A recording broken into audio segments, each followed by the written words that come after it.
혹시 화내서 어떤 일이 잘 돼 본 적 있습니까? 아니면 화내다가 어떤 일이 잘못돼서 후회하는 일이 있습니까? 저는 후자가 너무 많아요. 화내다가 어떤 일이 잘 돼 본 적은 없고요. 그냥 후회가 돼요. 뒤돌아보면 야, 내가 그때 화내지 말 걸 그랬어. 이런 게 너무너무 많아요. 그래서 찾아봤습니다. 성경에서는 이 우리의 분노에 대해서 뭐라고 이야기할까요? 먼저 성경에서 사람의 분노에 대해서 뭐라고 이야기하고 있는지를 다음과 같이 4가지로 정리해 봤습니다. 첫 번째, 사람의 분노는 하나님의 의를 이룰 수 없는 것입니다. 사람이 성내는 것이 하나님의 의를 이루지 못함이라. 내가 화내서 잘 될 일 같았으면은 그 내 일인 거죠. 내 일. 내 생각인 것이고요. 근데 사역의 현장에서 내가 화내서 잘 될 일 같으면 그게 잘못된 거죠. 하나님의 일이지 않습니까? 하나님의 일이면 화를 내도 하나님이 내셔야죠. 사람이 화내서 하나님의 의가 이루어지지 않은 케이스를 성경에서 떠올려 보세요 라고 누가 저에게 질문을 한다면 저는 1번으로 모세가 떠오릅니다. 출애굽 당시에도 그랬지만 출애굽 이전 나이 40에도 모세가 화낸 것 때문에 30년이라는 하나님의 말씀에 격차가 생깁니다. 여호와께서 아브라함에게 이르시되 너는 반드시 알라 내 자손이 이방에서 객이 되어 그들을 섬기겠고 그들은 400년 동안 여기 써 있어요. 400년 동안 내 자손을 괴롭히리니. 그리고 성경을 몇 장 넘어가서 출애굽하던 날짜를 보면 이렇게 써 있어요. 이스라엘 자손이 애굽에 거주한 지 430년이라. 430년이 끝나는 그날에 여호와의 군대가 다 애굽 땅에서 나왔은즉 아예 대놓고 30년의 차이를 보여주고 있습니다. 강조하기까지 해요. 2번 이야기하잖아요. 430년, 430년. 마치 일부러 이야기하는 것만 같아요. 그러면 이 30년의 차이 이게 어디서 오는 걸까요? 야고보서 1장 20절 사람의 성내는 것이 하나님의 의를 이루지 못한다. 이 관점을 가지고 한번 들여다보자고요. 하나님이 약속하셨던 그 400년 언저리에 있었던 일을 살펴보자면 모세가 사람 하나를 욱해서 쳐 죽이고 감추고 도망자 신세로 40년 출발하는 장면이 이렇게 등장하고 있어요. 모세가 장성한 후에 한 번은 자기 형제들에게 나가서 그들이 고되게 노동하는 것을 보더니 어떤 애굽 사람이 한 히브리 사람 곧 자기 형제를 치는 것을 본지라 좌우를 살펴 사람이 없음을 보고 그 애굽 사람을 쳐 죽여 모래 속에 감추니라. 요 시즌이 언제냐면 애굽에서 이스라엘 백성이 종살이 한 지 390년이 되던 해였습니다. 모세가 40살 되던 해가요. 그러니 하나님의 약속대로라면 모세가 10년만 더 참고 좀 이집트 땅에 이집트 왕자로서 좀 이렇게 훈련받으면서 있었으면 어땠을까라는 의문, 물음표가 생기는 부분이에요. 우리도 그렇습니다. 하나님의 약속이 있고 하나님의 말씀이 있잖아요. 그것 이루기 위해서 화를 내면 안 되겠죠. 제가 해봤다니까요. 화 많이 내봤다니까요. 하나님의 뜻은 이쪽에 있습니다. 근데 너 왜 그쪽으로 안 가?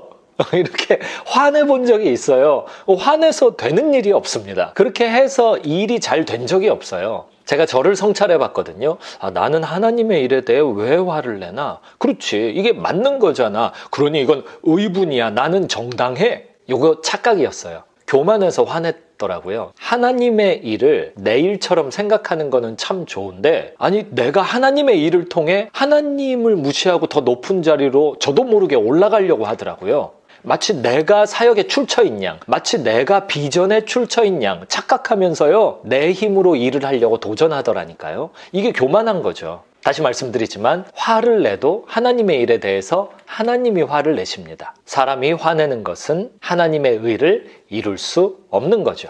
성경이 말하는 사람의 분노에 대한 2번째 내용은요. 분노하면 마귀에게 틈을 내주는 것이 된다라는 거죠. 분을 내어도 죄를 짓지 말며 해가 지도록 분을 품지 말고 마귀에게 틈을 주지 말라. 분을 내어도 이렇게 써 있잖아요. 그러니 화를 아예 내지 말아라 이 뜻은 아닌 거죠. 내어도예요. 화를 내는 건 오케이. 그런데 그것을 계속 끌어안고 있으면 안 된다라는 거죠. 왜 안 되냐? 마귀에게 틈을 열어주는 것이니까요. 사람이 더 강할까요? 마귀가 더 강할까요?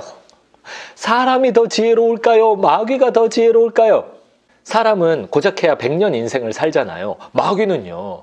타락했을 때부터 지금까지 존속하면서 사람에 대해서 사람보다 더 잘 알고 있어요. 거짓말을 통해 영혼을 어떻게 해서든지 예수님으로부터 떨어져 나오게 하려고 애쓰는 존재들입니다. 이것들에게 틈을 내주면 안 되죠. 예수 그리스도의 보혈로 머리끝에서 발끝까지 완전히 감싸 안아 보호막을 설치해야 돼요. 기도와 말씀에 집중하며 늘 성령 충만, 말씀 충만, 예수 충만해야 됩니다. 언제 틈을 내주게 되냐?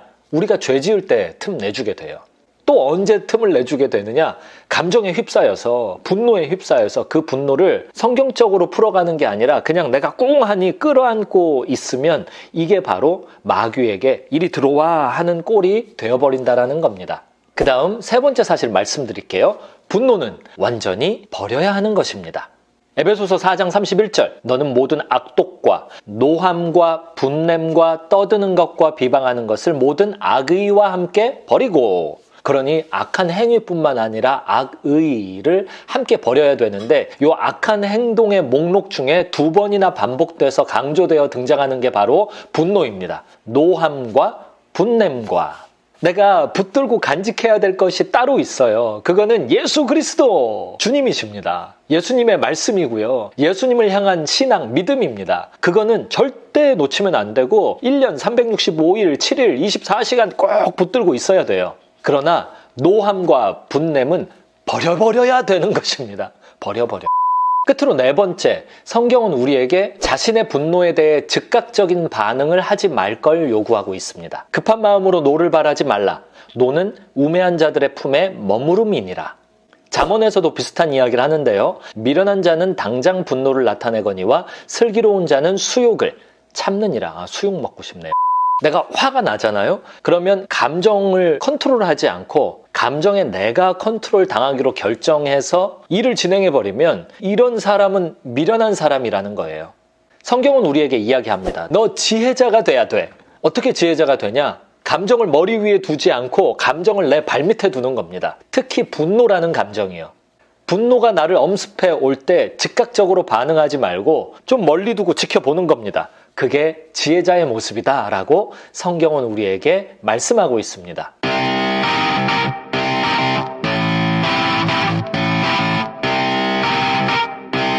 이렇게 성경이 사람의 분노에 대해서 뭐라고 얘기하는지를 살펴봤는데요. 재밌는 사실은 성경에는 사람의 분노보다 하나님의 분노에 대해서 훨씬 많이 다루고 있다는 거예요.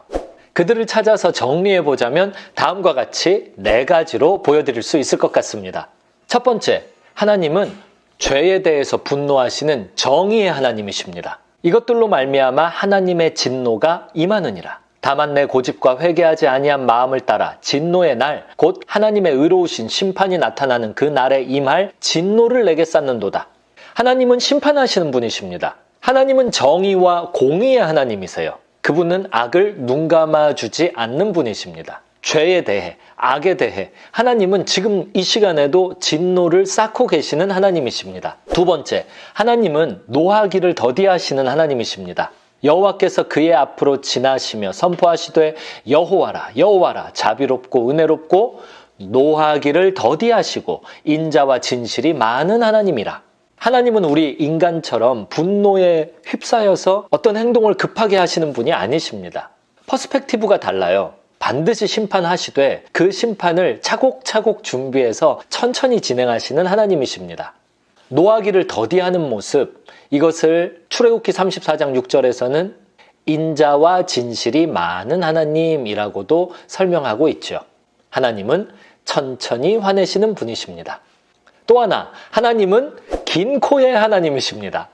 긴 코요. 그러니까 코가 긴 거요. 성경에 등장하는 하나님의 분노에 대한 설명은 하나님은 천천히 노하기를 더디하시는 하나님이라고 설명하고 있어요. 이거의 성경 원어를 찾아보면 에렉 아파임의 하나님으로 설명하고 있습니다. 이 원어를 직역하자면 코가 긴 하나님입니다. 긴 코의 하나님. 이게 무슨 뜻이냐? 히브리어로 화낸다라는 요 단어를 살펴보자면은 코가 뜨겁게 불타오르는 이라는 표현으로 등장합니다. 히브리 문화가 설명하는 분노에 대한 모습인데요. 예를 들면 화났을 때 우리나라 표현에는 뭐 얼굴이 울그락 불그락 했다 이렇게 표현하잖아요. 화나면은 피가 머리로 쏠리고 뭐 화가 나면 뚜껑이 열린다 이런 표현이 있잖아요. 문화적인 표현이에요.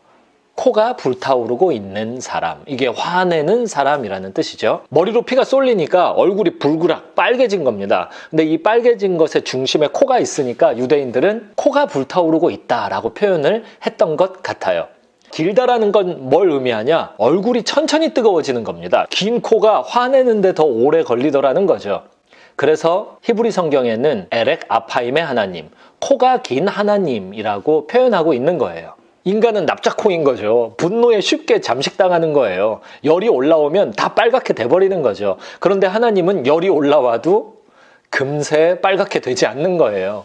분노에 즉시 잠식당하지 않는 하나님에 대한 성경적 그림입니다. 잠시 결론에서 말씀드릴 내용을 먼저 말씀드리자면, 하나님을 우리가 닮았으니, 닮아야 하니 우리도 천천히 화내야 할 것 같습니다. 만약 하나님이 우리처럼 즉시 화를 내신다 그러면 끝난 거죠. 지금 이 자리에 살아남을 인간이 하나도, 지구가 없어졌을걸요.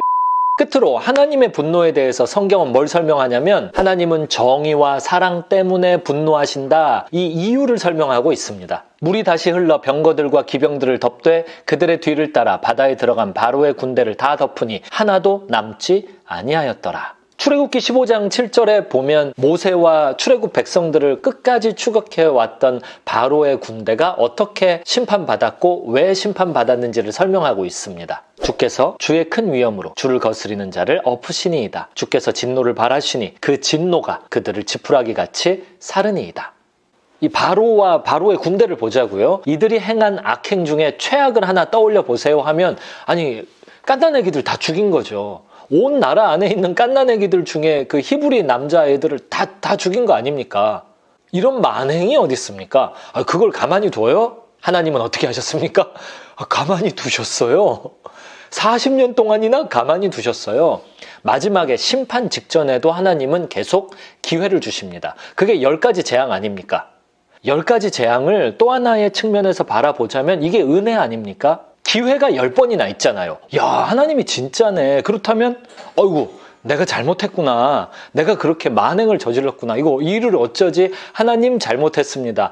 이런 식으로 깨닫고 회개하고 하나님 앞으로 돌아올 기회가 10번이나 있잖아요. 하나님은 이런 식으로 천천히 화내시는 하나님이세요. 그러면 질문, 왜 그러셨을까요? 왜 천천히 화내셨을까요? 여기에 하나님의 은혜가 들어있는 것입니다. 바로 같은 악인에게도 끝까지 기회를 또 주고 더 주고 하나님께서 인내하시면서 구원 얻을 수 있도록 도우시는 겁니다. 정의와 사랑은 많은 경우 서로 반대되고 충돌하는 모순과 같습니다. 인간들은 하나님의 자식들 아닙니까? 근데 뭘 잘못했다고 해서 당장 어떻게 죽입니까? 하나님께서는 계속 회개할 기회를 은혜 가운데 주시며 심판을 유보하시고 또 견디시는 하나님이십니다. 하나님이 천천히 화내시는 하나님이시기 때문에 우리에게는 기회가 있는 거예요.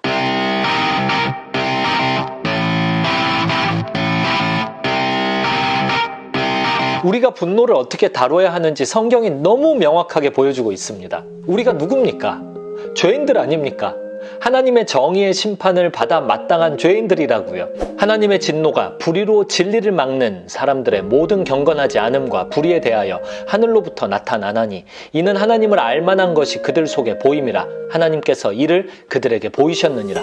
창세로부터 그의 보이지 아니하는 것들 곧 그의 영원하신 능력과 신성이 그가 만드신 만물에 분명히 보여 알려졌나니 그러므로 그들이 핑계하지 못할지니라. 출애굽 백성들 보세요. 기껏 구원해 놨더니 결국은 광야에 가서 더 우상 숭배해버리지 않습니까? 우리의 모습과 뭐가 달라요? 우리도 계속 하나님 배반하고 떠나잖아요. 로마서 1장에서 이야기하고 있는 죄인들의 죄의 목록에서 우리가 깨끗하고 괜찮은 게 한 개가 없다니까요. 의인은 없나니 하나도 없도다. 그게 우리의 모습이에요.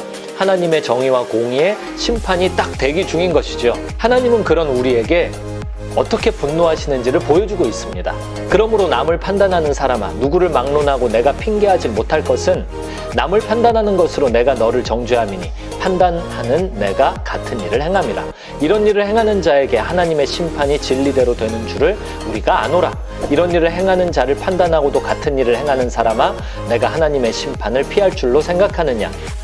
이런 일을 행하는 자를 판단하고도 같은 일을 행하는 사람아, 내가 하나님의 심판을 피할 줄로 생각하느냐.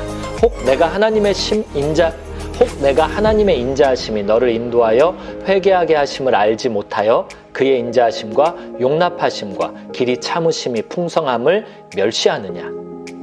예수님은 2000년 전에 이 땅에 오셔서 우리를 위해 죽고 부활하셨어요. 그리고 재림을 약속하셨어요. 재림은 곧 최후 심판입니다. 2000년째 예수님은 심판을 딜레이하고 있습니다. 천천히 하고 계십니다. 오래 참고 계십니다. 그런 하나님 앞에 우리가 분노를 다뤄야 하는 방식은 분명합니다. 우리는 지혜로워야 합니다. 분노에 즉시 잠식되면 안 되고 하나님처럼 하나님의 캐릭터를 본받아 천천히 분노하는 법을 배워나가야 하겠습니다. 내 사랑하는 형제들아, 너희가 알지니 사람마다 듣기는 속히 하고 말하기는 더디하며 성내기도 더디하라. 사람이 성내는 것이 하나님의 의를 이루지 못합니다.